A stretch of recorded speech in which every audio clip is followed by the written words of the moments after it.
Hey guys, welcome back to my channel. आप सुन रहे थे मेरे साथ a broken heart. A broken heart भाग 42। जिया के साथ साथ ईशान भी उसके जैसा हो गया।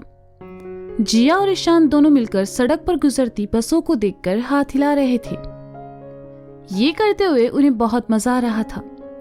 खुशी उनके चेहरे पर साफ दिखाई दे रही थी। जिया के साथ साथ ईशान कुछ देर के लिए बच्चा बन गया। कुछ देर बाद दुकानदार ने ईशान को आवाज लगाई तो ईशान उसके पास चला आया। सैंडविच तैयार थे। ईशान ने उन्हें लिया और जिया के पास आकर एक उसे थमा दिया। दोनों वहीं पड़ी बेंच पर आ बैठे और सैंडविच खाने लगे। रात हो चुकी थी और ठंडी हवाएं चल रही थी। जिया को वहां बैठकर सैंडविच खाना बहुत अच्छा लग रहा था। खुले आसमान के नीचे अपना पसंदीदा चीज बन सैंडविच खाना कितना अच्छा होता है ना। जिया ने ऊपर आसमान में चमकते चांद को देखकर कहा,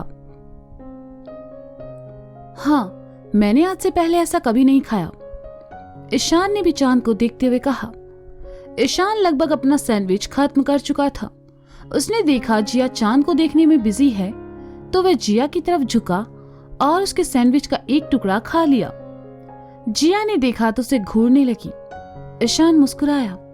सैंडविच का बड़ा सा टुकड़ा अभी भी उसके मुंह में ही था। वह मुस्कुराया और फिर खाते हुए सामने देखने लगा।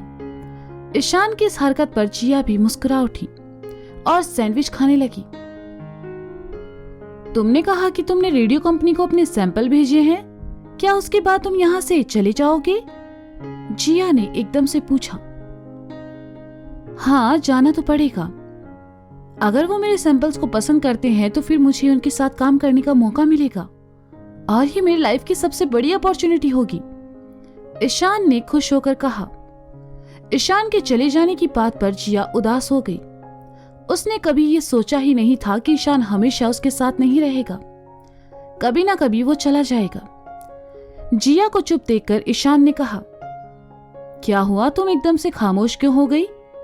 ओह, तुम शायद सोच रही होगी कि वहां जाने के बाद मैं तुम्हें भूल जाऊंगा, है ना? पर ऐसा नहीं होगा। मेरे वहां तक पहुंचने में सबसे ज्यादा मेहनत तुम्हारी है और मैं तुम्हें हमेशा याद रखूंगा। तुम मेरी सबसे अच्छी दोस्त हो। ईशान ने जिया के कंधों पर हाथ रखकर उसे साइड हक करते हुए कहा। जिया ने सुना तो फीका सा मुस्कुरा दी। एक काम करो, तुम मेरे साथ चलो, हम साथ साथ रहेंगे। तुम वहां अपनी जॉब करना और मैं अपनी रेडियो का काम करूंगा। ईशान ने जिया को उदास देखकर कहा। नहीं, मैं तुम्हारे साथ नहीं जा सकती। मुझ पर बहुत सारी जिम्मेदारियां हैं, पर मैं तुम्हारे लिए खुश हूं, जिया ने जबरदस्ती मुस्कुराते हुए कहा। जिया को फिर से मुस्कुराते देखकर ईशान को अच्छा लग रहा था। दोनों कुछ देर वहीं बैठे रहे और फिर ईशान ने कहा, मेरे जाने का समय हो गया है, क्या मैं तुम्हें रेस्टोरेंट तक छोड़ दूं? नहीं, मैं चली जाऊंगी। तुम्हें बाहर जाना चाहिए, वैसे भी हमारे रास्ते अलग हैं, जिया ने उठते हुए कहा। जिया की बात न जाने क्यों ईशान को अच्छी नहीं लगी। उसके होठों से मुस्कुराहट एकदम से गायब हो गई। वह उठा और जिया के सामने आकर कहा, तुमने ठीक कहा, हमारे रास्ते अलग हैं। मैं चलता हूं, अपना ख्याल रखना, हम फिर मिलेंगे, ईशान ने कहा और बिना जिया का जवाब सुने वहां से चला गया। जिया वहां खड़ी बस उसे जाते हुए देखती रही। ईशान जब आंखों से ओझल हो गया तब जिया को ख्याल आया कि उसने थोड़ी देर पहले ईशान से क्या कहा। उसका चेहरा उदासी से घिर गया और उसने अपने पैर पटकते हुए कहा, मैंने उससे ऐसा क्यों कहा? मैं उसके साथ नॉर्मल भी तो रह सकती थी। मिस्टर दयाल ठीक कहते हैं, मैं हमेशा गड़बड़ करती हूँ। क्या अब मुझे ईशान को रोकना चाहिए? शायद नहीं। हो सकता है वो मुझसे नाराज हो और मेरी वजह से हर्ट हो। नहीं, मुझे उससे बाद में बात करनी चाहिए। हाँ, ये ठीक रहेगा। ओ जिया, तुमने ये क्या किया? जिया अपनी साइकिल के पास चली आई और उसे लेकर पैदल ही चल पड़ी। जिया का मन बहुत उदास था। वह रेस्टोरेंट जाकर डेस्टिनी के पास चली आई। जिया ने अपनी साइकिल फुटपाथ के साइड में लगाई और डिवाइडर पर आकर बैठ गई। डेस्टिनी ने जिया को देखा तो उसके पास चला आया, लेकिन हमेशा की तरह जिया ने आज ना तो उसे हेलो कहा ना ही प्यार जताया। वह खामोश बैठी सामने सड़क पर गुजरती गाड़ियों को देख रही थी। डेस्टिनी जिया के इर्द गिर्द उछलने लगा। ऐसा करके वह जिया का ध्यान अपनी तरफ खींचना चाहता था, लेकिन जिया ने कोई ध्यान नहीं दिया। जिया को चुप देखकर डेस्टिनी उसके पास आया और अपना पैर उसके हाथ को छूने लगा। जिया की तंद्रा टूटी और उसने डेस्टिनी के सर को सहलाते हुए धीमे स्वर में कहा, ओ डेस्टिनी, तुम कब आए? माफ करना, मैंने तुम पर ध्यान नहीं दिया। आज मैं बहुत उदास हूं और इसलिए मेरा किसी से बात करने का मन नहीं है, तुमसे भी नहीं। जिया की बात सुनकर डेस्टिनी का चेहरा भी उतर गया और वह उसके सामने बैठकर पसर गया। जिया ने देखा तो उसे घूरते हुए कहा, और क्या तुम मेरी मजाक उड़ा रहे हो? मैं यहां तुमसे मिलने आई हूं क्योंकि मैं बहुत उदास हूं और मैं नहीं जानती इसकी वजह क्या है, और तुम मुझे पैम्पर करने की बजाय मुझे और उदास कर रहे हो।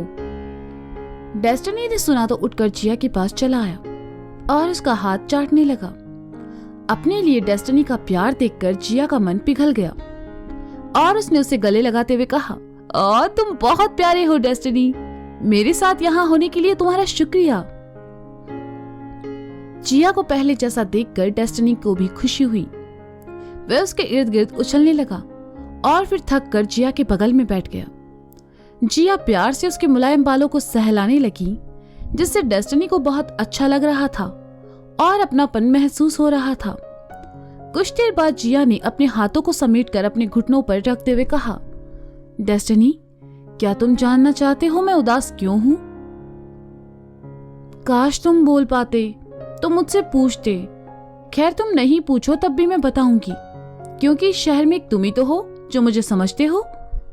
तुम ईशान को तो जानते होंगे ना, वो हैंडसम लड़का जिसके बारे में मैंने तुम्हें बताया था।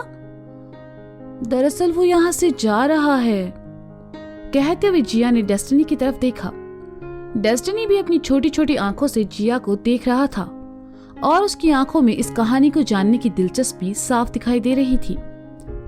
जिया को अपनी तरफ देखते पाकर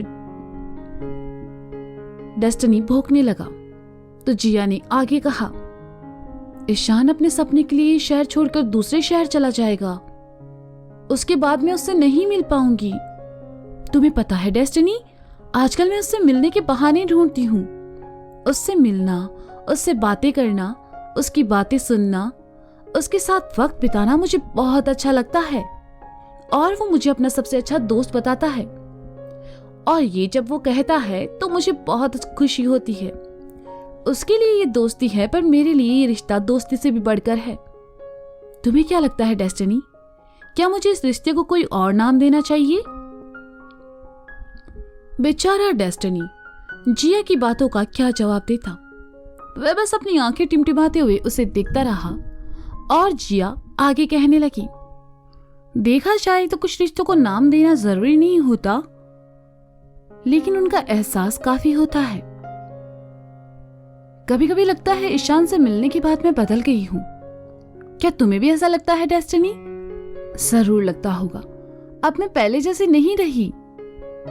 मैं खुश रहने लगी हूँ। एक अलग ही सुकून है मेरी जिंदगी में और ये ईशान से मिलने के बाद से है। तो क्या मुझे ईशान से प्यार हो गया है? आखिरी शब्द कहते हुए जिया ने एकदम से डेस्टिनी की तरफ देखा। डेस्टिनी ने सुना तो कोई रिस्पॉन्स नहीं दिया। तब जिया ने कहा, प्यार मतलब एक खूबसूरत एहसास जिसके होने से हमारे पेट में गुदगुदी होती है। तुम्हें भी कभी ऐसा हुआ होगा ना डेस्टिनी, जब तुम उस प्यारी बिल्ली को देखते हो? बोलो बोलो डेस्टिनी, शर्माओ मत, देखो मैं तुम्हारी दोस्त हूँ, तुम मुझे बता सकते हो। जिया ने जैसे ही प्यारी बिल्ली का जिक्र किया, डेस्टिनी खुशी से गोल गोल घूमने लगा। अब देखो, इंसान हो या जानवर, प्यार तो प्यार होता है ना। डेस्टिनी को खुश देखकर जिया मुस्कुरा उठी और कहा, देखा डेस्टिनी, प्यार ऐसा ही होता है। उसके ख्याल मात्र से हमारा मन खुश हो जाता है। वैसे मैं एक बहुत बड़ी डफर हूँ। मैंने ईशान के सपने को पूरा करने के लिए ये सब किया और अब जब वो अपने सपने के बहुत करीब है तो मैं दुखी हो रही हूँ। उल्टा मुझे उसे मोटिवेट करना चाहिए अपने सपने को पूरा करने के लिए। सच में तुमसे मिलने के बाद मेरा दिमाग काम करने लगता है डेस्टिनी। तुम्हारा शुक्रिया, तुम बहुत बहुत बहुत अच्छे हो। मुझे तुमसे भी प्यार हो गया है और मजे की बात यह है कि मैं ये तुम्हें बिना हिचक के कह सकती हूँ। डेस्टिनी से मिलने के बाद जिया की उदासी अब कुछ कम हो चुकी थी। वह अब खुश थी। वह उठी और डेस्टिनी का सर सहलाते हुए कहा, अब मुझे चलना होगा डेस्टिनी, मैं तुमसे जल्द मिलूंगी, अपना ख्याल रखना। डेस्टिनी साइकिल तक जिया को छोड़ने आया। जिया अपनी साइकिल पर आ बैठी और डेस्टिनी को बाय बोलकर वहां से चली गई। डेस्टिनी से मिलने के बाद जिया सीधा घर पहुंची क्योंकि आज रेस्टोरेंट में कोई काम नहीं था और वो जानती थी कि सोफी उसे इस वक्त घर में ही मिलेगी। जिया घर पहुंची। लिली आंटी और घोष अंकल घर के बाहर बेंच पर बैठे थे। जिया हंसते मुस्कुराते जैसे ही उनके सामने से गुजरी, मिस्टर घोष ने कहा, क्या बात है जिया, आज तुम बहुत खुश हो? ओ हाँ घोष अंकल, आज मैं बहुत खुश हूँ। आज किसी ने मुझसे कहा कि मैं जैसी हूँ वैसे ही बहुत अच्छी हूँ। जिसने भी कहा बहुत सही कहा है जिया, तुम्हें उसका शुक्रिया अदा करना चाहिए। लिली आंटी ने मुस्कुराकर कहा, ओ लिली आंटी, मिस्टर घोष आप दोनों साथ में कितने प्यारे लग रहे हैं। क्या मैं आपकी एक तस्वीर लूं? जिया ने कहते हुए मिस्टर घोष के पास चली आई। हाँ क्यों नहीं, ये लो। कहते हुए मिस्टर घोष ने जिया की तरफ अपना फोन बढ़ा दिया। जिया कुछ दूर जाकर उनकी तस्वीर लेने लगी। मिस्टर घोष और लिली आंटी साथ में बहुत प्यारे लग रहे थे।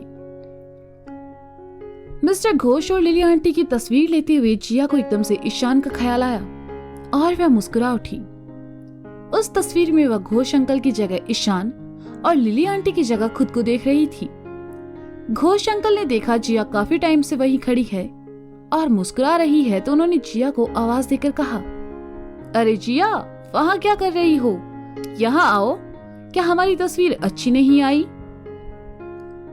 मिस्टर घोष की आवाज से जिया की तंद्रा टूटी और वह उनके पास चली आई। जिया ने जो तस्वीर ली वह मिस्टर घोष के सामने करके कहा, टाडा, ये कितनी ब्यूटीफुल है ना मिस्टर घोष, आप दोनों इस तस्वीर में बहुत प्यारे लग रहे हो। वाह जिया, ये तस्वीर तो काफी अच्छी आई है, देखो लिली। कहते हुए मिस्टर घोष ने अपना फोन लिली की तरफ बढ़ा दिया। हाँ घोष, ये सच में बहुत प्यारी है, क्या हम इसे बड़ा पोर्ट्रेट बनवाकर अपने घर की दीवार पर सजाएं? लिली आंटी ने मिस्टर घोष की तरफ देखकर कहा, हाँ क्यों नहीं लिली। मिस्टर घोष ने लिली की आंखों में देखते हुए कहा। दोनों मुस्कुराते हुए एक दूसरे की आंखों में देखते रहे और जिया उनके पास खड़े होकर उन्हें देख रही थी। एक दूसरे की आंखों में देखते हुए मिस्टर घोष और लिली आंटी जैसे ही एक दूसरे के करीब आने को हुए, जिया ने एकदम से कहा, ओ नहीं मिस्टर घोष, लगता है मुझे अब यहाँ से जाना चाहिए, गुड नाइट। जिया अंदर चली आई और मिस्टर घोष लिली आंटी के कंधों पर हाथ रखते हुए मुस्कुरा उठे। जिया अंदर आई और अपने ऊपर कमरे में चली आई। जिया ने देखा सोफी बड़े ही आराम से अपने बिस्तर पर सो रही है। सोफी को देखते ही जिया को अपने उन कपड़ों और मेकअप की याद आ गई जिसे उसने सोफी के कहने पर किया था। सोफी की वजह से जिया को ईशान के सामने शर्मिंदा होना पड़ा सोचकर जिया ने कमरे में इधर उधर देखा। उसे सोफी के बगल में पड़े टेबल पर रखा पानी का जग दिखा। जिया ने उसे उठाया, उसमें भरा आधा पानी सोफी पर उड़ेल दिया। एकदम से पानी गिरने से सोफी घबरा उठी और जब उसने देखा जिया ने उसे भिगोया है तो गुस्से से कहा, जिया ये क्या किया तुमने, ऐसा कोई करता है क्या? और जो तुमने मेरे साथ किया वो, तुमने कहा आजकल के लड़कों को मॉडर्न लड़कियां पसंद आती है जो मेकअप करे, स्टाइलिश कपड़े पहने, लेकिन ईशान को ऐसी लड़कियां बिल्कुल पसंद नहीं है। जिया ने भी गुस्से से कहा। सोफी ने सुना तो अपना मुंह पोंछते हुए कहा, अच्छा उसने कहा और तुमने मान लिया। अगर उसे मॉडर्न लड़कियां पसंद नहीं है तो फिर वो माया के साथ क्यों था? सोफी की बात सुनकर जिया अपने बिस्तर पर आ बैठी और सोच में डूब गई। वह फिर उदास हो गई और कहा, ये ख्याल मेरे दिमाग में क्यों नहीं आया? क्योंकि तुम उसके प्यार में पागल हो चुकी हो, सोफी ने कहा और उठकर वहां से चली गई। हाँ शायद कहते हुए जिया ने अपने हाथ में पकड़े जग का पानी अपने सर पर उड़ेल लिया।